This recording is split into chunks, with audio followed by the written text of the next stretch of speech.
Good evening বন্ধুরা, Rumpa's healthy food চ্যানেলে সব দিনের মতো আজও আমি চলে এসেছি। আজ আপনাদের জন্য নিয়ে এসেছি লোটে শাকের কাঁটা চচ্চড়ি। আর গরমকাল চলছে, তো এই সময় এই লোটে শাকটা প্রচুর পরিমাণে পাওয়া যায়, তো লোটে শাকের বিভিন্ন রেসিপি করা যায়। তো আমি একদিন লোটে শাক নিরামিষ বানিয়ে দেখিয়েছি, আজ দেখাচ্ছি আপনাদের লোটে শাকের কাঁটা চচ্চড়ি। তো শাকটা ভালোভাবে কেটে নিয়েছি ধুয়ে, আর নিয়েছি পটল, আলু, বেগুন, কুমড়ো, বরবটি, আর সাথে নিয়েছি ধনে জিরে গুঁড়ো, মাছের একটি মাথা, আদা, কুচানো টমেটো, পেঁয়াজ আর চেরা কাঁচা লঙ্কা। এখন গ্যাসের ওভেনে কড়াইটা বসিয়ে দিলাম, দিয়ে উপর দিয়ে দিলাম সর্ষের তেল।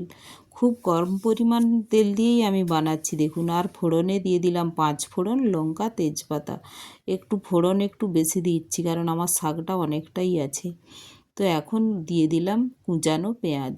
ফোড়নটা যখন ফেটে ফেটে আসবে তখন পেঁয়াজ কুচানোটা দিয়ে দেব।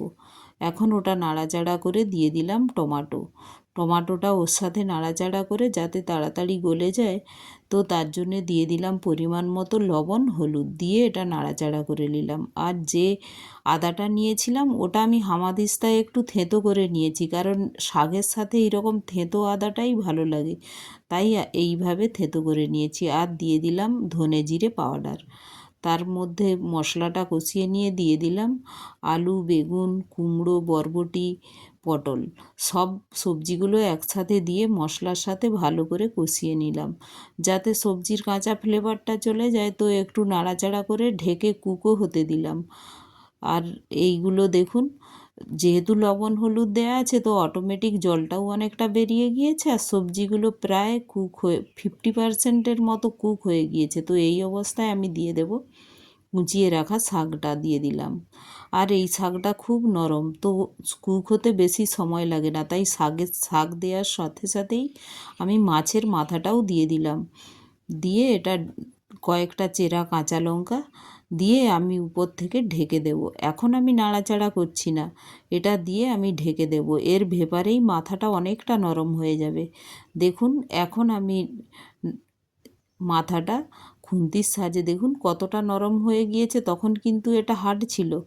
আর এটা দেখুন অনেকটাই মাথাটা নরম হয়ে গিয়েছে, আর নিচে একটু বসেও গিয়েছে, একদম জলটা মরে গিয়েছে। তো এই সময় নাড়াচাড়া করতে করতে দেখুন তরকারিটা আমার ওই খুন্তির সাহায্যে এতটা নরম হয়ে গিয়েছে যে অটোমেটিক এইটা মাখা মাখা হয়ে যাচ্ছে সবজিটা নাড়াচাড়া করার ফলে। এইভাবে কয়েকবার নাড়াচাড়া করে আমি মাছের মাথাটা পুরোটাই এই সবজির সাথে মিশিয়ে দিলাম। আর কাঁটা চচ্চড়ি তো তো উপরে দেখাচ্ছে মাছের মাথা দিয়ে, কি আপনারা এর সাথে মাছের চাকাও একটা দুটো দিয়ে দিতে পারেন, তো টেস্টটা আরও ভালো বেড়ে যায়। তো এখন আমি গ্যাসটা বন্ধ করে দিলাম। আর 2 মিনিট পরে এসেছি, দেখুন কতটা সুন্দর হয়ে গিয়েছে। তো অবশ্যই একবার বানাবেন। আর গরমে এই রকম হেলদি সবজি খেতে হলে দেখতে হবে রুম্পাস হেলদি ফুড চ্যানেলটা। Thank you.